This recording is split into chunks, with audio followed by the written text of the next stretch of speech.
Welcome to the United We Scan podcast, the podcast by rural carriers for rural carriers. The views expressed in this podcast are of the presenters and the presenters only and do not represent the views, opinions, or strategies of the United States Postal Service or the National Rural Letter Carriers Association. We ask that you please consult your assigned union representative for guidance in your local area. Please like this podcast, share with your fellow rural carriers, and subscribe to be notified each time a new episode is uploaded. Please leave a comment or question for us below. Thank you. Now, here are the hosts of the United We Scan podcast. Welcome back, everybody. Episode 111. I guess we're just going to do a little free-for-all. James is on the road heading back from SWAC, and Bill is still celebrating the Eagles' win at the Super Bowl. Go ahead, Bill. Start off the evening with... Okay. Well, first of all, thank you to the NFL, Roger Goodell, Jeffrey Lurie, Howie Roseman, all of the training staff of the Philadelphia Eagles, and particularly to Bijan Cooper for making the interception return that broke the back on the Kansas City Chiefs. And the Eagles have now beaten the GOAT, Tom Brady, and Bill Belichick, and the GOAT, Andy Reid, and Patrick Mahomes, in convincing style. Stick that in your panties, Taylor Swift. It's a beautiful week, isn't it? And over 1.5 million people turned out in Philadelphia, and less than 40 of them were killed. 3 of them were Swifties, so they don't count. But the fact of the matter is, I'm just so happy that it was a convincing win. The defense was awesome. It just made the whole week better. And the only thing gets better than that is getting an $800 grievance check in the mail. That, has been, basically 5 months in the making, but I love it. Nice. I love it. And I've got about almost 200 responses on that in Facebook. People are just saying, and my best is like Chris Svoboda, I got mine geared up. The man made $17,000 in grievance settlements last year. Let me tell you, folks, if you don't file, you can't collect. 17 grand. Who couldn't use 17 grand in their pocket, especially table twos? And there's grievances out there to be had almost every dang day. And I just, I love it. I love it. I love it. File, and smile. People respond and said, well, your representative did a good job on it. No, I did a great job because I'm the one who put all the language in the grievance. All he had to do was present it. And, he got kicked up to step 2, and step 2 got slam dunk and paid. How do you like those beans? Love it. Nah, man, I'm telling you. I'm sitting there and I'm looking at it and I'm like, that looks like a check. I wonder what that's for. And mind you, after our Wednesday night local chapter meeting, the DR from New Jersey came to me with 5 more that I have pending. I'm going to be collecting grievance checks for the next 6 months. I love this shit. The title is No Clue What We're Talking About. And for a minute, I was confused. I thought this was a management channel. No, I had no clue. I didn't know what was going on.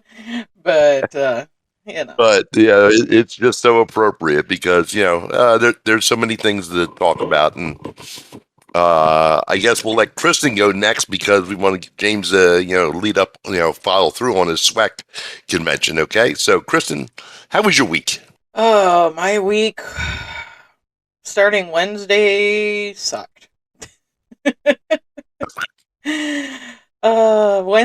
Thursday, I with the first winter storm we got Wednesday, I had 134 undeliverable addresses, only 7 no access on packages, because, we didn't get Amazon on Thursday, so I only had 30 total scans to begin with, and I actually got back to the office at 12:30, and by the time I recased up the rest of my mail, it was like 1 o'clock when I went home.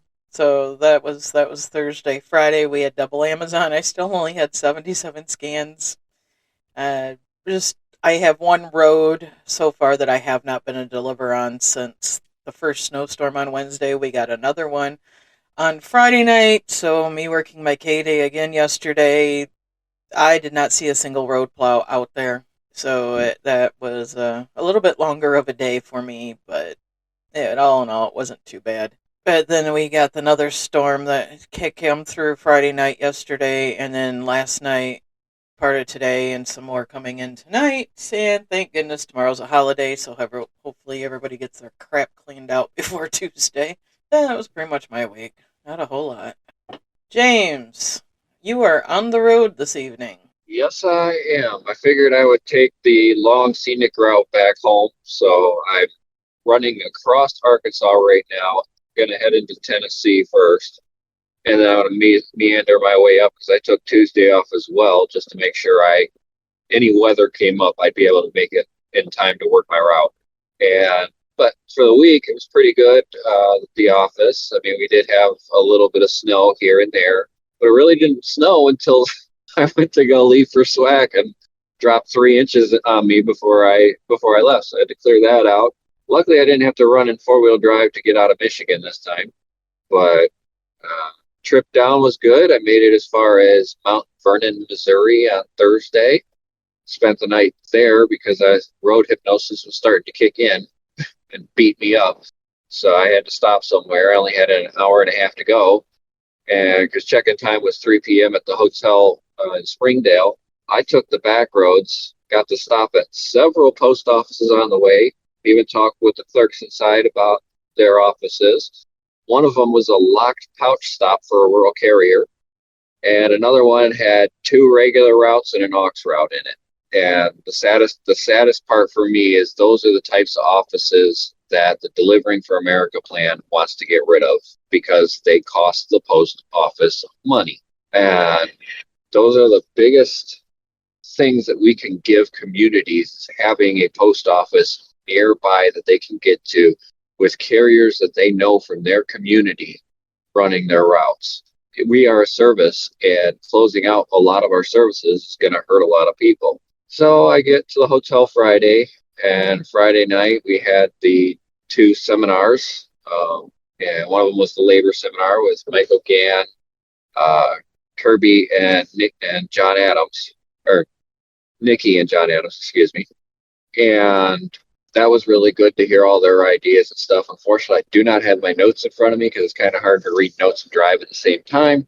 But Saturday, we got into the meat and potatoes of everything, and we had 6 postal MPOs and district managers on a panel for a Q&A, and unfortunately, they didn't know half the questions that they were asked, and the other half they kind of gave half-hearted answers to. So unfortunately, even our district and MPOs, or TUMs, whichever way you want to call them, don't know their butts from a hole in the ground when it comes to recs and inputs and scanners and technology and what the rural craft really is about. Then they went into announcements for candidates, and of course the entire top of the board: President Don Maston, Vice President Patrick Pitts, Secretary Treasurer Tommy Turner, Director of Labor Relations John Adams, Director of Steward Operations Nikki Phillips were announced from the national board. Also had myself running for president of the national board, and Natasha Patterson stepped up from Florida and is running for the 4-year executive committeeman term. So those were the candidates that announced at SWAC. SWAC was smaller than SAC in terms of number of people in attendance, but they did beat SAC in amount of PAC money raised. Don Maston was the keynote speaker for Sunday, and in that he talked about almost all the same things that he talked about at SAC, including using my tagline 7 times this time instead of 11. And he used yours, Bill, 6 times this time, talking about getting home to your loved ones. Then we went into the Q&A panel with the national board members that were in attendance. And a couple keynotes is They didn't know you can hit the hamburger to get all the scan entries for Rex. And they also did not know what a pod is. Two big keynotes there. They did answer every single question that was asked. And I will get back with people who posted questions on my comments as soon as I get a chance to settle down and type them back to you. But other than that, it was just a good, wholesome group outing. You could feel actual unity in the air. People were not sitting just by their states alone. They were actually commingling with each other, talking with each other, hanging out with each other, which was really nice to see. A full unification and solidarity and unity for the union. The only other side on that is I did attend the Zoom meeting for Build a Fighting in ALC, and I wanted to put this out there for them. They are organizing rallies for carriers, postal workers, and of course their contract coming up. I have to plug it. It's CAREF for Prez. CAREF, the number 4, PREZ, CAREF, the number 4, PREZ.org. They're organizing these rallies across the nation in support of protecting letter carriers, fighting for their contract, and unifying the unions together. So I'm putting it out there for everybody that listens to this. But then I left around 3 o'clock when they started doing the business of SWAC, which is something I'm not needing to attend for that. Plus, it allowed me to get out ahead of the weather since Springdale, Arkansas was under a winter storm watch. So, other than that, driving back and enjoying the windy mountain roads here in Arkansas. And Any questions? it's actually pronounced Caref, not Caref. Sheriff, apologize to him. What you guys got now? And I can't read questions if people are posting them in chat. I don't see any questions posted in chat for you at the Nothing moment. is, yeah. Well, I have a new topic we're not going to discuss tonight because I still have to research it, but it was one that was a good one that was brought up, and I kind of want people's opinions on this, and once I get in and research it a little bit more to have the facts, and that is pregnant rural carriers. Mm-hmm. And rights and treatment and that sort of stuff. That one was brought up to me yesterday. I had a phone call with another carrier in another state. I do know there's the federal protection now, but I don't have that available in front of me. So that is definitely a topic we're going to bring up in the near future as well. The discrimination and the rights and stuff. That's a really good topic. Mm-hmm. Yep. Bill, you got anything fun this week? Well, here we go back again with the problems of being short of subs or RCAs, however you want to classify it. Let's see. Monday, Westchester was short 3 carriers. Tuesday, they were short 5. Wednesday, we were short 3. Thursday was 2. And Friday, surprisingly, they only short 1. I don't know about yesterday. The problem of it is they're in the midst of another supervisor change, and this is what drives you nuts about these SDNCs, how they switch people around. The new supervisor, and for just being specific, this young lady is a Black Hispanic Muslim female, and I'm being specific about this because of the fact that she was one of the best clerks we ever had working on the floor. As a supervisor, she's nothing more than a babysitter. This is the same woman that heard the popping sound, smelled smoke, and let Westchester burn to go up in flames. This is the one who has babysat the night position as the incoming supervisor for the carriers coming off the routes. She has had no experience whatsoever in real management, scheduling in regards to our contract. Our last supervisor didn't know what RCAM was. This one doesn't even know what Rex is. And this is the management team that is in, I'll basically say being ingrained into these SDNCs, where the district manager is acting as God, creator, almighty word, and judge, jury, executioner, and intimidates his own management staff. And this girl will not, she'll fall right in with the rest of the lemmings. She will not challenge him on anything that he proclaims, because she doesn't know the contract. She doesn't know the rules and regulations. And, since she was never a carrier, she has no idea what she's stepping into. If I was there right now, I'd be loving life, because I know how much I'd be making off of my grievances. And it's being imbued upon these people that, they're management material. And you're not. Our past supervisor, Bonnie, she ought to be a great grandmother, sitting at home watching the grandchildren or something like that. But she never had the personality, the backbone, or the knowledge to be a supervisor. And here we go again. We're getting another person unqualified to be in a management team whatsoever. No skills whatsoever. No preparation for this position whatsoever, except for being the nighttime or closing supervisor. And, more times than not, she was on her phone. She was on her phone the night Westchester caught fire.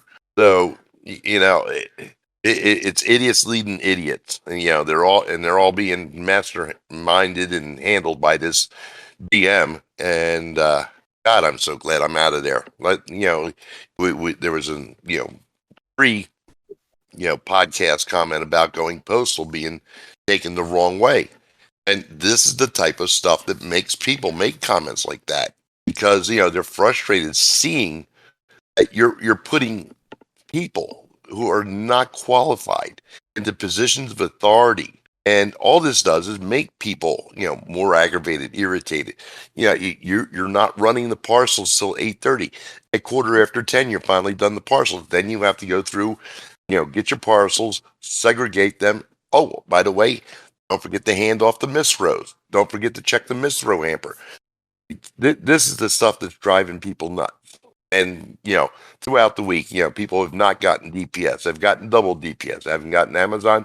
That's double Amazon. Like, you did, Kristin, but it wasn't a big deal for you because there wasn't much, period. Mm-hmm. Guy turns around and says, oh my God, I had 170 parcels the other day. It's like, to me, that was a light day. It's incumbent upon us, each other, across the country, to help each other, to speak out for each other, stand up for each other, and not to let management get away with this shit. Just because you put somebody in there, and this girl will fall in line with the district manager. If he says this, she'll turn around and try to enforce it. Like I said, I wish I was still there, just as a steward, just so I could turn around and throw 14, 15 grievances at them every week. And you expect this business, this service, to thrive in this type of atmosphere with this type of leadership? It won't do, folks. And the SDNCs are the biggest joke. It's ridiculous. The fact of the matter that you're considering sending 18 rural routes back to the old building and keeping 68 city routes up in the SDNC, that's just harebrained. Where in God's sake can you tell me that is actually economically feasible in a cost savings world? It's not. No. How do you take three offices and put them into the former office of Westchester? And now you got 3 different offices that are traveling extraneous miles because of the fact that you're creating a mini SDNC. You're saving money how? You already own most of these buildings that we're in. We've been in there for, years and years. So where's your cost savings other than the trucks delivering to those offices? Oh, by the way, all 3 of those offices have P.O. boxes. So they still have to get delivery, don't they? Mm-hmm. So not They're taking mail to pouch carriers. stop.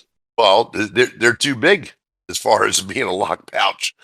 You're when you've got a post office that's got over 300 P.O. boxes, I don't think so, because that and the parcels alone, and then add that onto a full route, and you've seen the chaos that the lock pouch offices have created in regards to getting proper credit.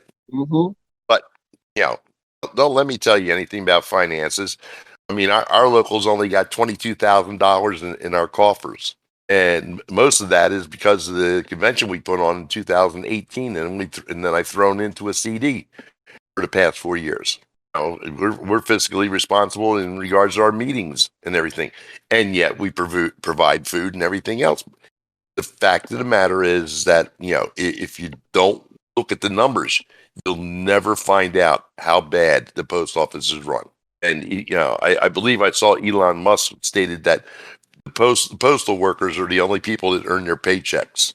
I thought that was nice of him to say that. I can't say it's directly attributed to him saying that, but that was nice.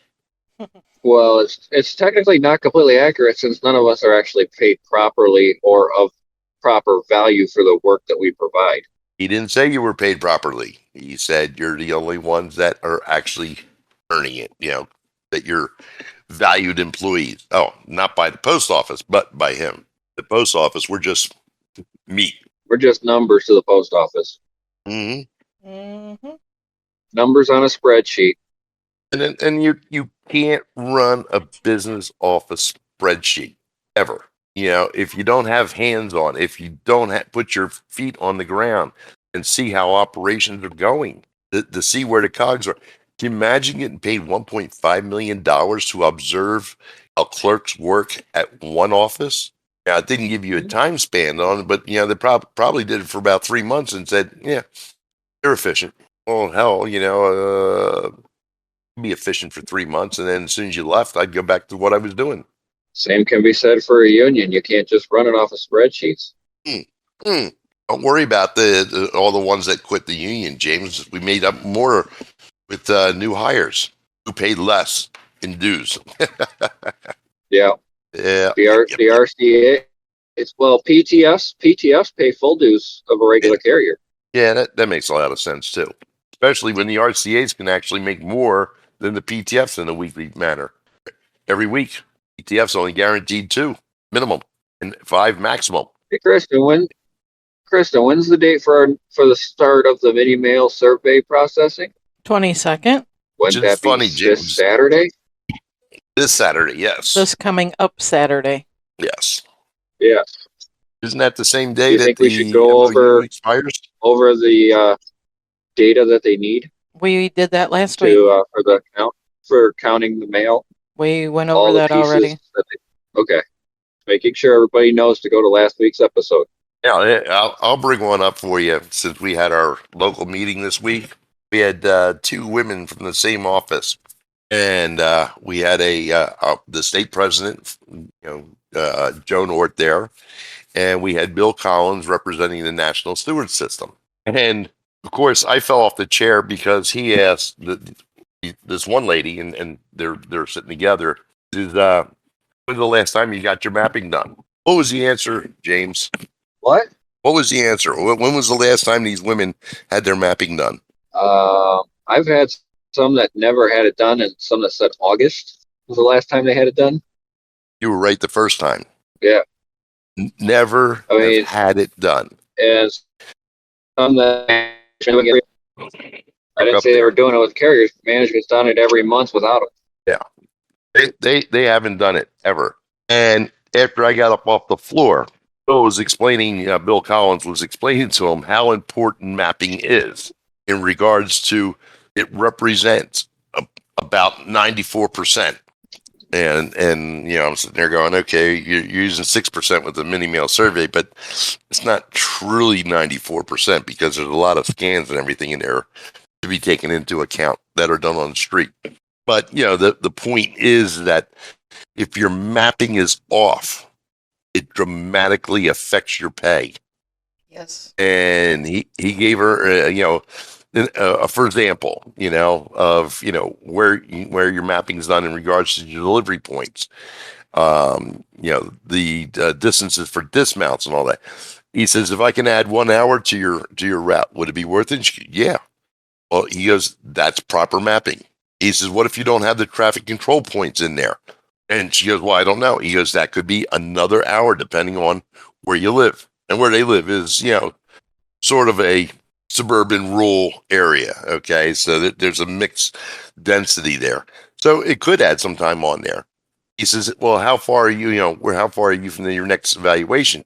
She goes, 8 minutes. He goes, and you don't think mapping's important to see if you can make up those 8 minutes? Well, this, the manager, supervisor, the postmaster that gives excuse, they don't know how to do this, they don't have time to do this. And that.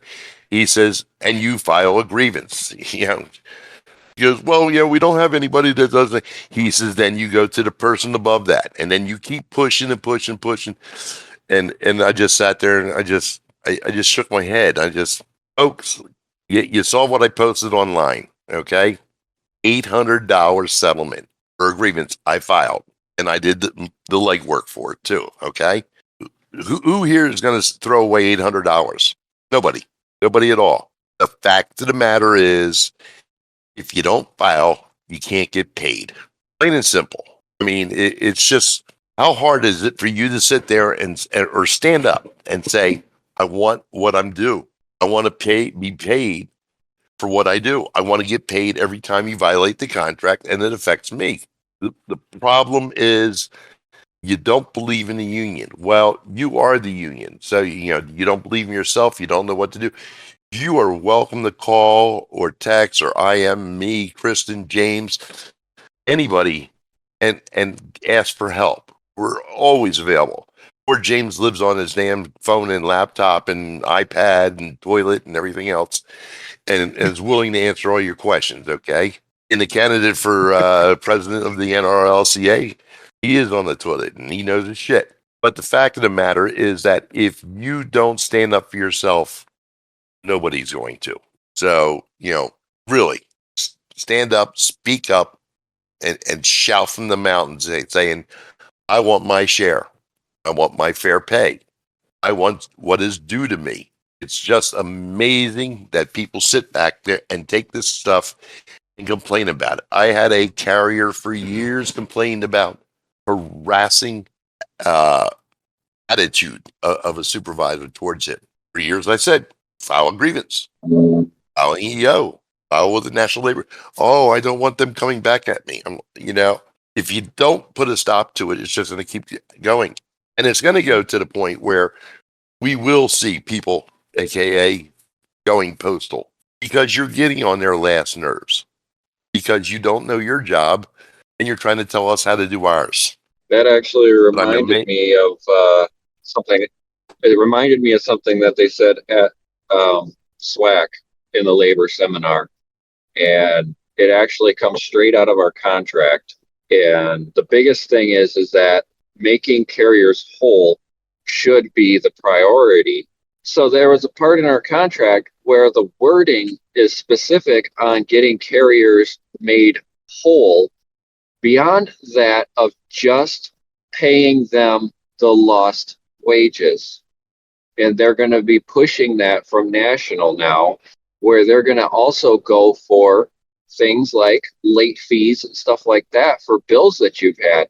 Because making a carrier whole means returning them to the status that they were before this issue came about. So that's another thing that they're working on it, and stewards that listen to this, as well as carriers, should be looking for from their stewards, is they not only get made whole by the wages that were lost, but they get made whole for financial issues that came from these incidents.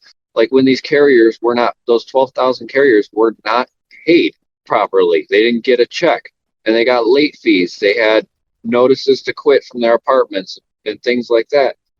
Those fees that they accumulated because they didn't have a paycheck should be part of that grievance payout procedure in that situation. And this is something they actually talked about.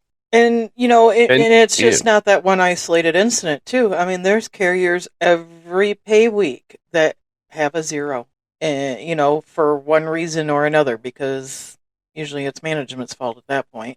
Yeah, and that's an overlooked argument, James, about being made whole.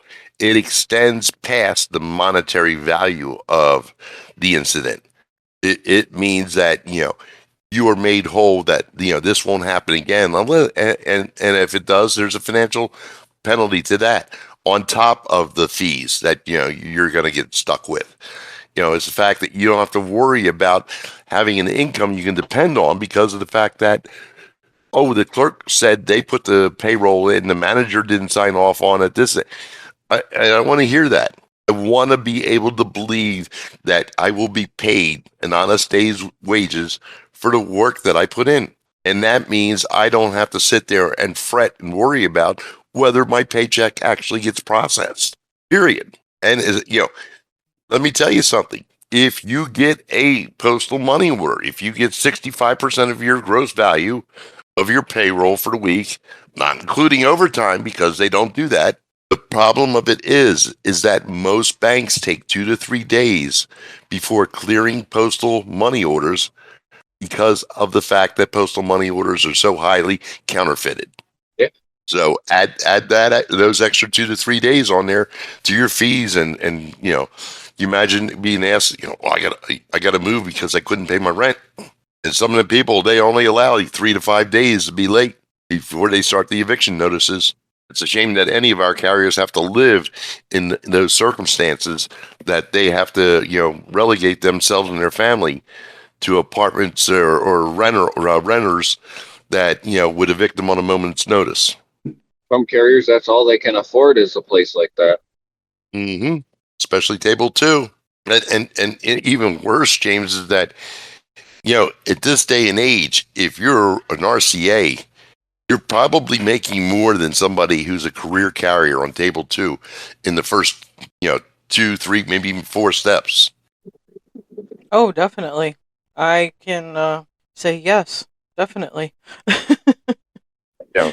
I'm new enough into, not even barely a year and a half into being a regular carrier. I can definitely tell you there are days and months that I miss some of those RCA paychecks.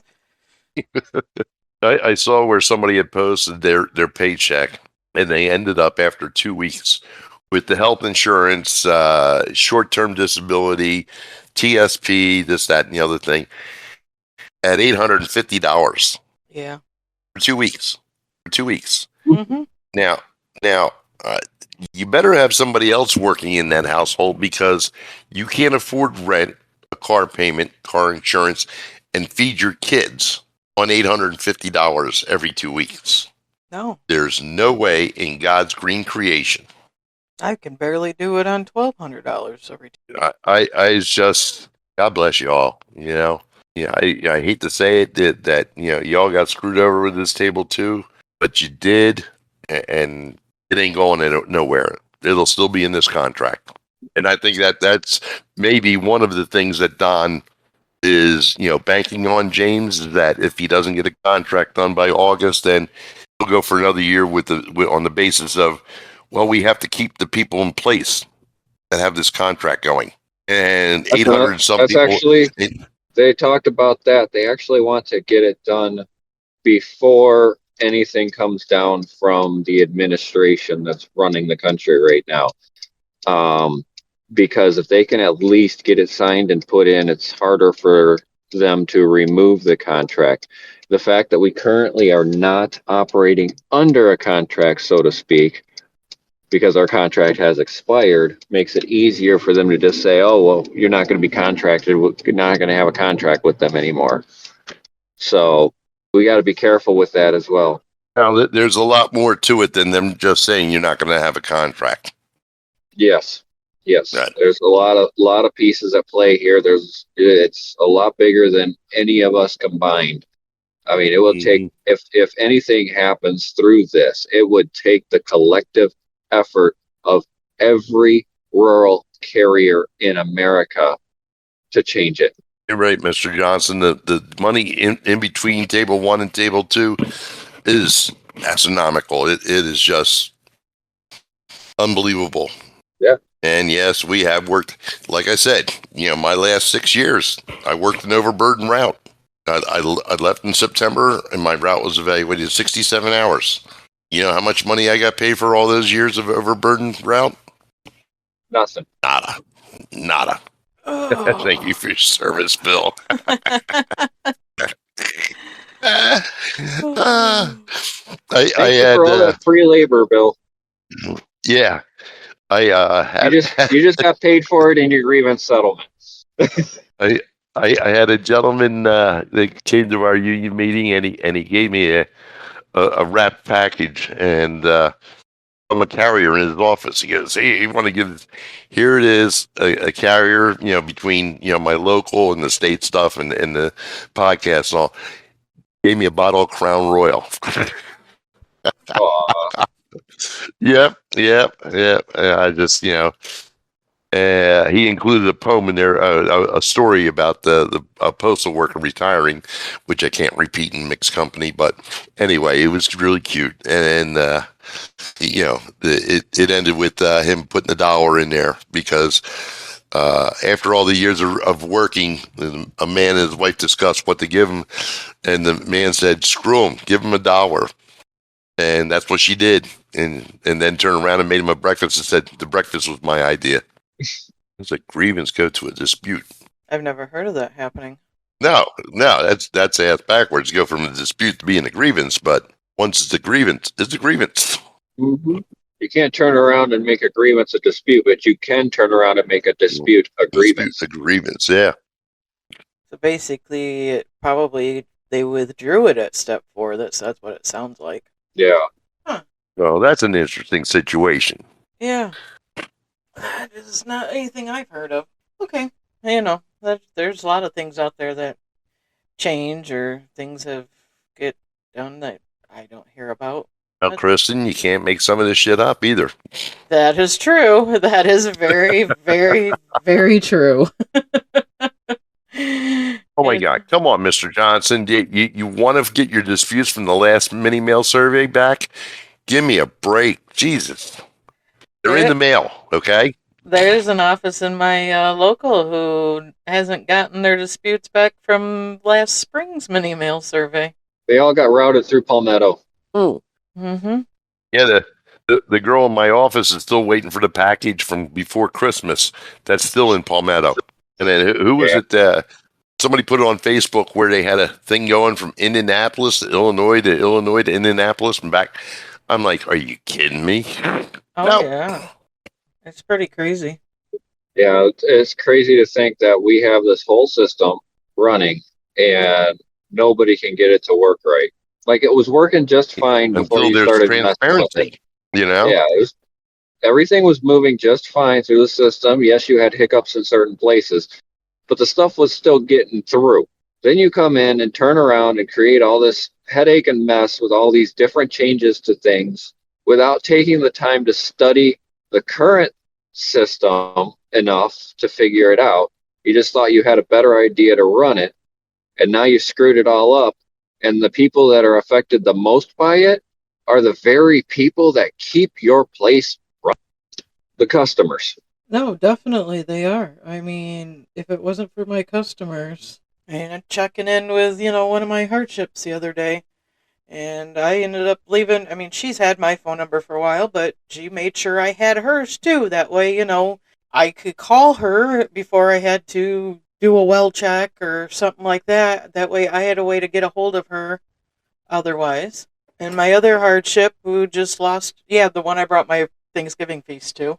And then, my other one who just recently lost her husband, I check in with her every day that she comes to the door and ask how she's doing and let her know if she needs anything to, let me know, leave a note, something. And, she's doing really good. So, I try to check in with everybody as much as possible.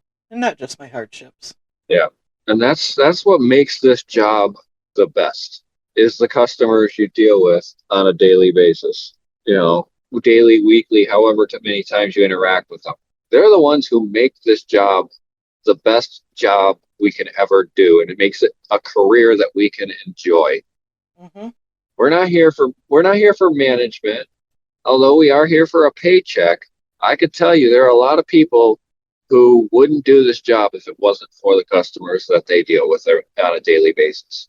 Yeah, my customers are probably the main reason why I don't want to switch routes when another one would come up to bid in my office. I ended up getting the least desirable route in the office, but you know what? I have come to really love my route. It can be a pain in the butt at times, but you know, it's rewarding otherwise. You get those light days and you get done, and even though it's a 46K, I have days where I can be done by 1:30, 2 o'clock. And normally I average between 2:30 and 3:30, but there are those days where I'm out till 6:30, 7 o'clock.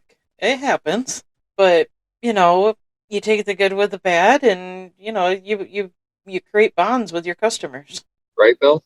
He said he was going to be right back. Oh, okay. I had to step outside. Yeah, Oh, so did I.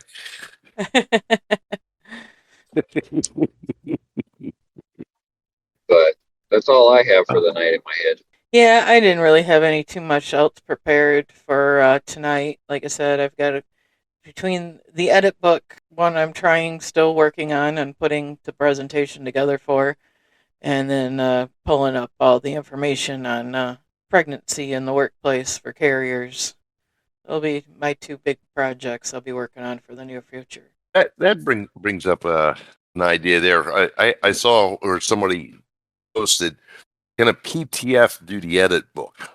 They should be trained in how to do it, so they should be able to do it. It's part of the end of shift duties. And if everybody does the edit book in a uniform standard, it wouldn't matter if it was a PTF, an RCA, or even an ARC running mail on Saturday. Everybody should know how to do the edit book. I'm just, if they're academy trained, they can actually run mail on Saturday per our contract. Mm-hmm. So if they're trained in it and everybody does it the same, it makes it uniform and easy. I mean, the directions for doing the edits in the Red Book edit book are in the back of the book, so everything should be uniform. So everybody should be qualified to be able to make edits. And I'm just going to put it out there. I don't have an issue with leave replacements doing the edit books, especially if you have, in the instance of a designated 74. Obviously, that's going to be their responsibility. 79s on aux routes, it's going to be their responsibility for that route. But any other time, like I said, I was shown by my first regular how to do an edit book because they were going to be out on detail back when the test offices before Rex were doing their initial mapping. She was one of the original facilitators that traveled around the state to map these other test offices. And so she had, shown me briefly. And but at the same time, if they are going to do it, and there is an understanding with the regular carrier, if the regular carrier is currently running their route, that they at least communicate, because you don't need somebody accidentally vacating a box or activating a box or in something in that manner that doesn't need to be there. I agree with that, and I've told my subs, the big thing that I want them to do is learn the edit book. But the biggest thing I want is if a name change happens, somebody moves into a house or something on a Saturday, and you see that they have a new name there, put it in the edit book, because then I don't have to worry about putting the name in the edit book after seeing letters start coming for this name, because they've gotten the information already with that card that they get in the mail saying, this is your new address. Yeah, my last sub, Stacy, she was real good about people changing, because she knew I would put up the vacants and everything all, and she would let me know when she ran into somebody who came out and said, "Oh, I'm the new person living there," and she'd spell out the name and put the address and everything on there. But she wouldn't do the actual edit book because she knew how meticulous I was, and she left it to me, and I'd take care of it. Duct tape it shut. Okay, that's a good one. I actually have some boxes on my routes that are zip tied shut, and they've been zip tied shut for years. That tells you how vacant they are. Yeah. When he says duct tape, I actually had a guy with a duct tape box, but it was holding the box onto the arm, and he didn't want it to make it look like it was just holding it on, so he duct taped the entire mailbox so it looked like it was the same color. Yeah. Wow. Speaking of duct tape, I have one box that has been knocked down twice in the last week and a half with the plows, and I obviously put them on hold much earlier this week because they had put it up, then it went down again, and then it didn't. So as I started holding their packages. I go through yesterday, and their box is back up, and it's one of those green plastic ones that the top part, when it's not locked in, slides off and whatnot. And they had it kind of finagled on there from where the plow had ripped it off, and then black duct tape wrapped all around it trying to hold it on there. I'm like, yeah, I'll just drop what mail I have in my DPS for them today, but I don't expect that to still be standing come Tuesday. That reminds me of the lady on Sconnelltown who called up, complained she wasn't getting mail a couple of years ago. And the supervisor says to me, he says, why not? And I said, because the mailbox is 35 feet into the yard from where the snowplow blew it up. And it was 2 foot of snow piled up there. Nah, they ain't getting delivery. And the supervisor didn't believe me, so I had to take a picture of it when I went out that day. I said, now, do you want me to make delivery, or you going to believe the customer again? Yeah, I have about Doesn't that bother you when the supervisor doesn't take your word for it, just automatically thinks we're at wrong? Yeah, I have like 6 holds right now for snow, or the boxes got knocked down. And I can imagine on Tuesday that 6 is going to double, if not triple, because like I said, I still have some that I haven't been able to deliver since Wednesday that I've been taking out because it hasn't been a lot of mail. But, yeah. And then the first time I ever actually used my rubber mallet to close a box was yesterday.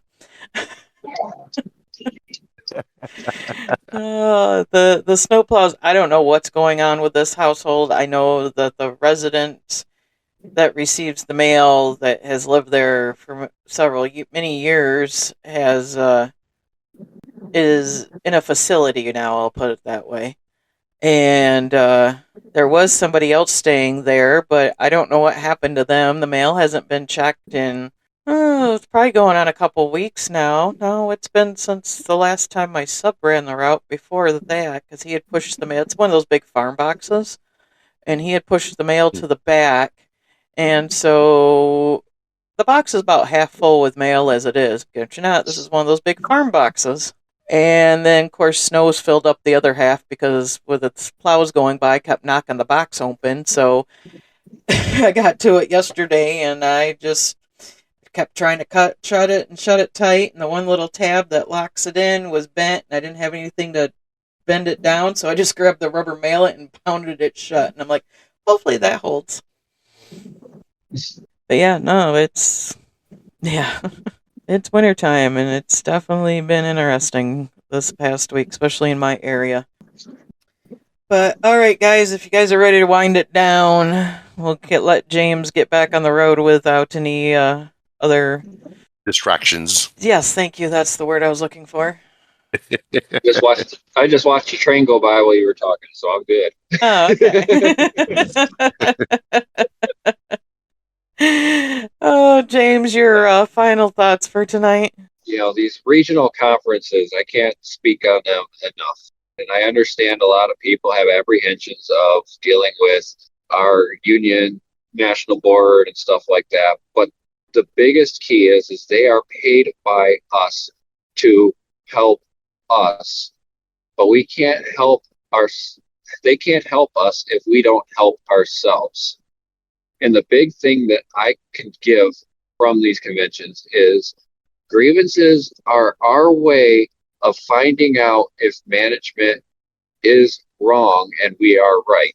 Filing that grievance on something you know is wrong is the only way to get a situation actually fixed after you have a discussion with management. And if your stewards are not responding to you, every single NRO that I've talked to at the regional conferences has said, pass it up the chain. I pass information up the chain for people who reach out to me so that they can get assistance from the union. You can do that yourself as well. Follow your chain of command through the union process, from your local area steward to your ADR, your DR, your NRO, and if you have to, go up to the director of steward operations, then the director of labor relations. Excuse me.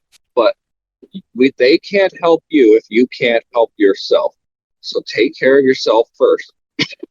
Because in order for them to be working for you and show you, biggest part of all of this, we have to all start working together as one cohesive union. And until we do, management will still run over us. It's time for us to stand up and show management we're all in this together. Bill? Well, James, safe travels to you, and let me expound a little bit on what you've said.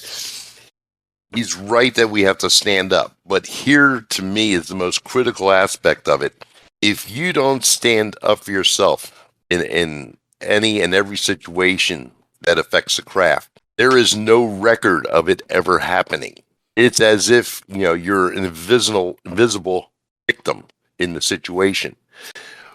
If you stand up now and you push the paperwork, whether it be a grievance, whether it be EEO, whether it be with the National Labor Relations Board, it doesn't matter. There's a paper trail to show that there is a consistent, persistent, and dedicated activity among management to persist along the lines of violating our contract, violating us as human beings and valued employees.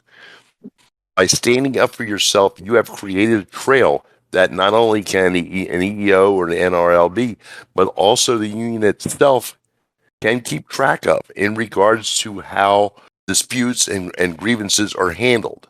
By creating that paper trail, you have now entered into evidence the fact that this is the manner the post office is treating us. This is how they relegate the carriers, the most important people in the service, to substandard levels because they feel they can walk all over you. And if you don't stand up for yourself, they will persist in this attitude. But without you standing up for yourself, for others, nobody above your office level will ever find out what's going on. And nobody, such as a ADR or a DR or anybody in the national board, will be able to do anything for you either because of the fact that it's not a matter of record. And I don't care how disgruntled you are, dissatisfied with our national leadership or the national steward system, don't quit. Quitters never win. If you don't make the effort, you never have a chance to succeed.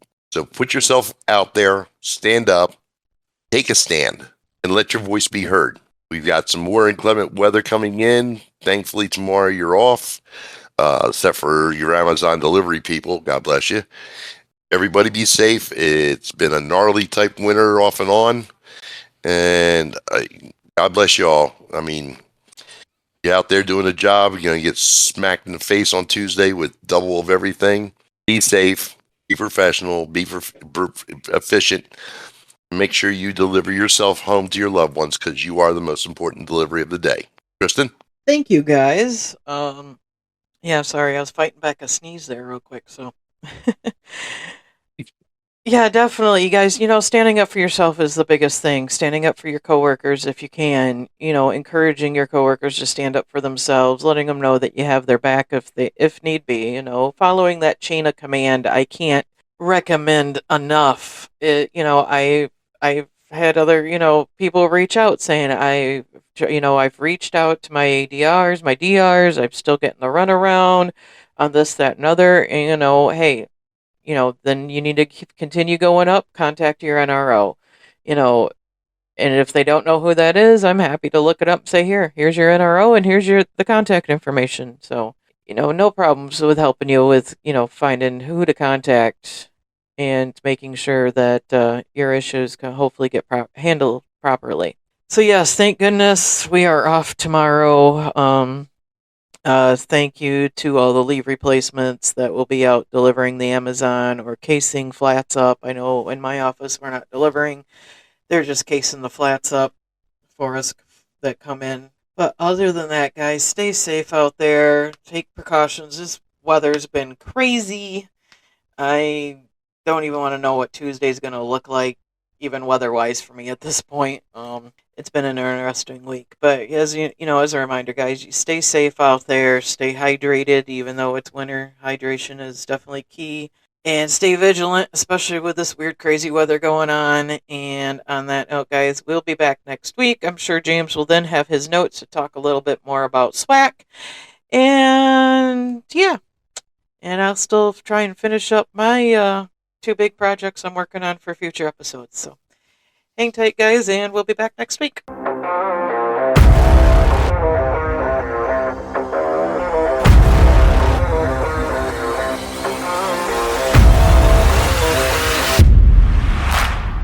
I'm still trying to figure out what a pink thong has to do with her fingerprints.